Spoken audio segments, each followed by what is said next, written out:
Hello friends. Website டிசைனிங்க்கு வந்துட்டாலே முதல்ல ரிசர்ச்ன்றது ரொம்ப முக்கியம். முதல்ல ரிசர்ச் பண்ணணும்.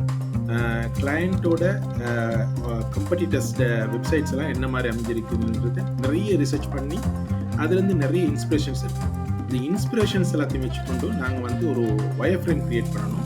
கிளையண்ட்டோட நீஷுக்கு ஏற்ற மாதிரி, தேவைக்கு ஏற்ற மாதிரியான ஒரு வயர் ஃப்ரேம் க்ரியேட் பண்ணணும். அந்த வயர் ஃப்ரேமை வச்சு கிளையண்ட்டோட பிராண்டிங் கலர்ஸ் எல்லாத்தையும் வச்சு நாங்கள் வந்து ஒரு மொக்கப் க்ரியேட் பண்ணோம். அந்த மொக்கப்பை தான் நாங்கள் வந்து கிளையண்ட்டுக்கு காட்ட போகிறோம்.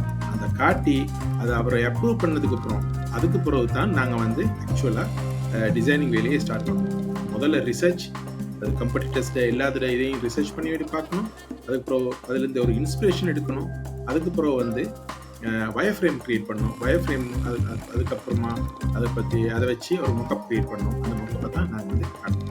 ஓகே, இந்த ஃப்ளோவை நீங்கள் நினைவு வச்சுக்கணும்.